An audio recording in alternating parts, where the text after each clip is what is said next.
नमस्कार साथियों। तो आज है 11 जुलाई 2026।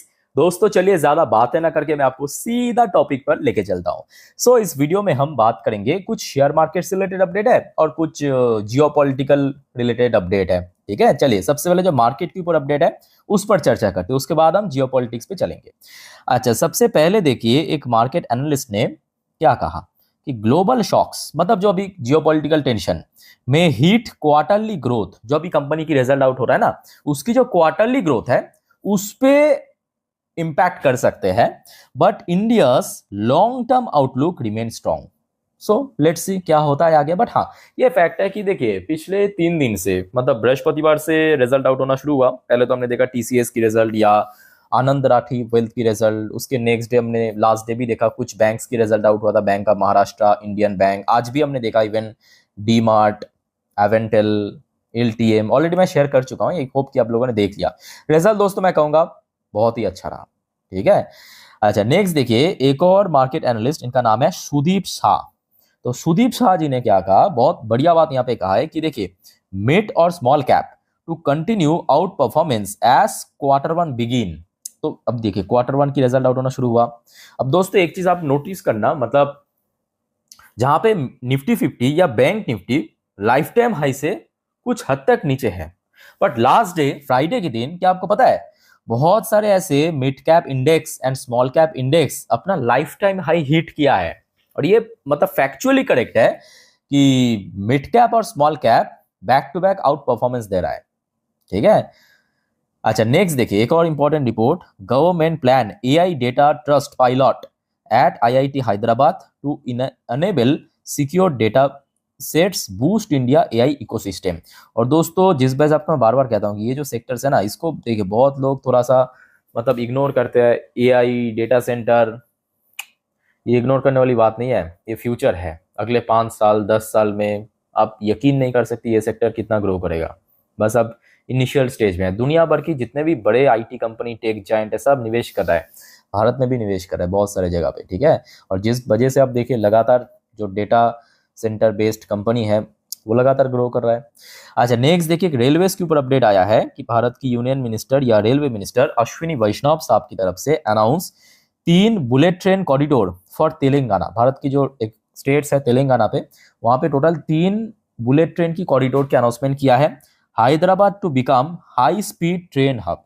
चलो बहुत बढ़िया, ये रेलवे सेक्टर के लिए गुड न्यूज है। अच्छा, नेक्स्ट दोस्तों एक पर्टिकुलर शेयर्स के ऊपर अपडेट है।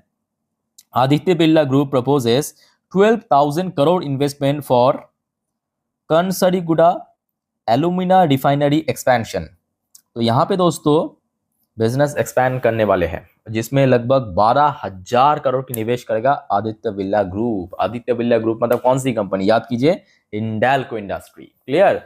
हिंडाल्को इंडस्ट्री की वो दोस्तों अगले दिन मतलब सोमवार जब बाजार ओपन होगा, नजर जरूर रखना।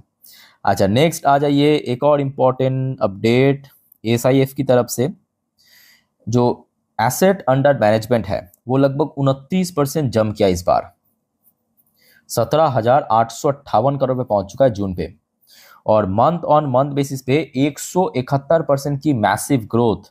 अच्छा, ये एसआईएफ की क्या मतलब है पता है, स्पेशलाइज्ड इन्वेस्टमेंट फंड। तो स्पेशलाइज्ड इन्वेस्टमेंट फंड जो है ये ईयरली बेसिस पे 29% की इस बार मतलब निवेश ग्रो किया है।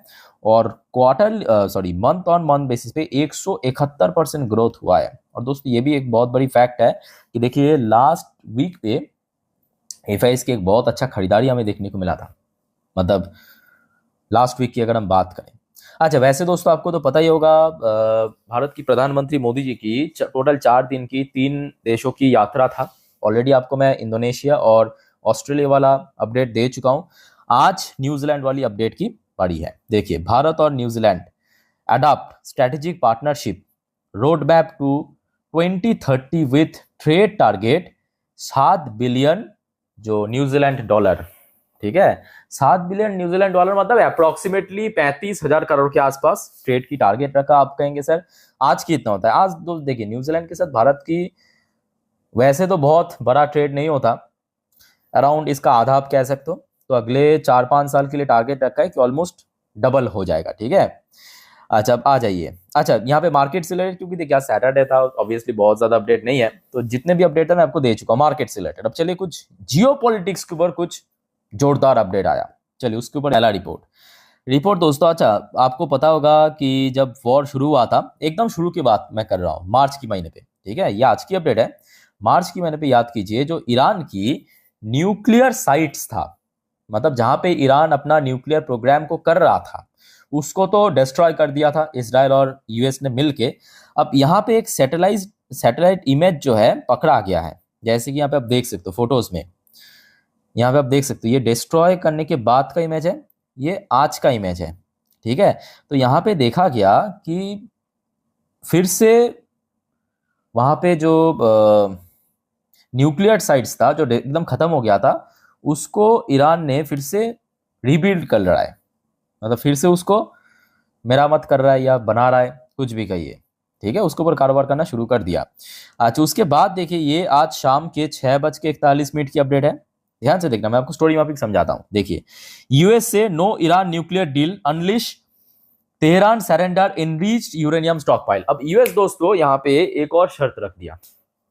यूएस ने कहा कि जो बीच में सुनने को आ रहा था कि अराउंड ईरान के पास लगभग 400 से 450 किलोग्राम की इनरीच्ड यूरेनियम है, जिसके थ्रू न्यूक्लियर बम बना जा सकता है, उसको जब तक ना यूएस के हाथ सौंप दे या सरेंडर कर दे, तब तक दोस्तों कोई भी न्यूक्लियर डील पॉसिबल नहीं है, ये यूएस की तरफ से कह दिया है।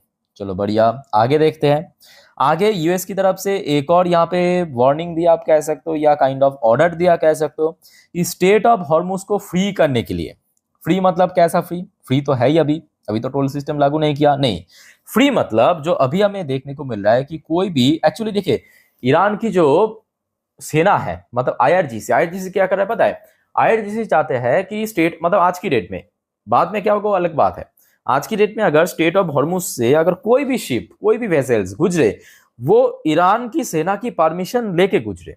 अगर परमिशन नहीं ले रहा है, उसको वो स्ट्राइक हो रहा है। वो जो मंगलवार वाली स्ट्राइक हुआ था ना, इसी वजह से हुआ था, बाद में पता चला कि वो जो 3 शिप था, वो ईरान की जो सेना था आईआरजीसी, उसकी परमिशन नहीं लिया, उस वजह से उसको स्ट्राइक किया था। तो जिस वजह से अभी देखिए, Iran foreign minister Abbas Araghchi arrived in Oman Saturday, ये तो एक खबर है। Talk expected focus securing commercial shipping through the strait of Hormuz as United States press Tehran to publicly commit to ending attack on vessels in the strategic waterway. तो US ने अब order दिया है, मतलब ऑर्डर दिया कह सकते हैं, एक टाइप का वार्निंग भी दिया है कि जो भी कमर्शियल व्हीकल्स वहां से गुजरेगा, उसके ऊपर आप हमला करना बंद कीजिए, ठीक है। और ये दोस्तों, और जो आपको मैं इसके पहले भी एक बार कहा था, याद कीजिए कि ईरान पे ना आज की डेट में थोड़ा लीडरशिप प्रॉब्लम चल रहा है, क्योंकि देखिए जब तक वॉर पे रहेगा एक देश, उसका जो कमांड वो किसके हाथ में रहेगा? सेना के हाथ में रहेगा। और वॉर खत्म हो गया मतलब क्या? उसका जो कमांड है वो उस देश की जो लीडर्स है उसके हाथ में पहुंच जाएगा। समझ आ रहा है बात?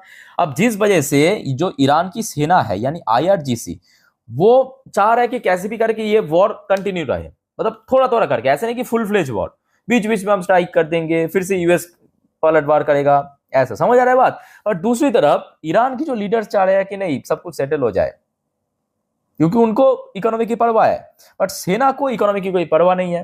तो ये एक लीडरशिप प्रॉब्लम चल रहा है ईरान में, और ये पिछले कुछ महीनों से ही चल रहा है, और काफी नोटिसेबल प्रॉब्लम चल रहा है, मतलब हर कोई इस चीज को देख पा रहा है। अच्छा नेक्स्ट देखिए, अब ईरान की तरफ से भी एक खबर आया, ये आज रात की खबर है, अराउंड 8:47 पे। ईरान ने भी वार्निंग दिया, it will not be bond by US agreement if violation continue. अब ईरान कह रहा है कि देखिए, अगर कोई मतलब एग्रीमेंट या जो भी टर्म एंड कंडीशन साइन हुआ था, उसको कोई वायलेट करता है, वायलेशन होता है, तो हम यूएस के साथ एग्रीमेंट पे नहीं करेंगे। अच्छा एग्जैक्टली क्या कहा, यहाँ पे आपको मैं थोड़ा पढ़ के समझा देता हूँ, तो आपको बेटर क्लैरिटी मिल जाएगा। देखिए, Iran warned on Saturday that it would no longer consider itself bound by its understanding with the United States if Washington continues what Tehran described as violation of the agreement, escalating tension over a fragile diplomatic agreement reached after week of military confrontation। ठीक है, उसके साथ साथ यही नहीं, अब Iran की तरफ से ये आज रात की 9:21 की अपडेट है, एक और वार्निंग जारी किया है। ये थोड़ा सा सीरियस है, ध्यान से देखना। अब ईरान ने थ्रेट करते हुए क्या कहा कि to close state of Hormuz, कि हम फिर से स्टेट ऑफ हॉर्मुज को बंद कर देंगे। Attack to enemy targets for every fresh US strike. अब ईरान ने क्या कहा कि अगर यूएस ने कुछ फ्रेश स्ट्राइक करते हैं, मतलब फिर से कोई स्ट्राइक करते हैं ईरान के ऊपर, तो हम एनिमी की मतलब कौन, यहाँ पे यूएस की या तो इजराइल हो सकता है, उसकी 2 ऐसे टारगेट को हम डिस्ट्रॉय करेंगे और साथ में स्टेट ऑफ हॉर्मुज को बंद करके रखेंगे। तो ये ईरान की तरफ से आज वार्निंग दिया है या थ्रेट दिया, जो भी कहिए। अब देखिए यहाँ पे जब थ्रेट की बात हो रहा है, स्ट्राइक की बात हो रहा है भाई, दूसरी तरफ इजराइल तो भाई अलग ही मूड पे है। इजराइल ने आज टोटली फोड़ दिया बम। कहाँ पे? लेबनान पे। ये आज रात की अपडेट है, देखिए 11 जुलाई रात 9:41 की अपडेट है। न्यूज निकल के आ रहा है कि Israel strikes multiple town in southern Lebanon. Low, Israel भाई एकदम मस्त बंदा है, सीरियसली कह रहा हूँ। बेंजामिन नेतन्याहू, मतलब इधर यूएस और ईरान के बीच एक तो लफड़ा चल रहा है। इजराइल देख रहा है कि भाई हम भी थोड़ा सा उसमें हमारे रोटी सेक ले, चलो इस बीच में 2-4 बम हम भी फोड़ दे। इजराइल पर बम पड़ रहा है लेबनान पे, साउथर्न लेबनान। अब देखिए साउथर्न लेबनान क्यों, आपने नोटिस किया होगा कि इजराइल जब भी स्ट्राइक करते हैं साउथर्न लेबनान पे ही करते हैं, क्योंकि वहां पे वही जो हिजबुल्ला, याद आ रहा है जो आपको इसके पहले भी कहा था, यूएन डेजिग्नेटेड जो आतंकवादी संगठन, टेररिस्ट ऑर्गेनाइजेशन, वो रहते हैं। तो जिस वजह से इजराइल जब भी हमला करता है साउथर्न लेबनान पे करता है, तो इजराइल को भी मतलब कहने का मौका मिल जाएगा भाई हम लेबनान पे थोड़ी कर रहे हैं, हम कर रहे हैं हिजबुल्लाह के ऊपर, जो एक यूएन डेजिग्नेटेड टेररिस्ट ऑर्गेनाइजेशन है। तो वो कोई क्राइम सीन नहीं है, मतलब वो कोई क्राइम नहीं है, ठीक समझ आ रहा है बात। तो इजराइल ये सब ट्रिक्स अपना रहा है, चलो बढ़िया। अच्छा आगे बढ़ते हैं, एक और दोस्तों अपडेट है, देखिए। अब ईरान की सुप्रीम लीडर मुज्तबा खेमेनी क्या कह रहा है।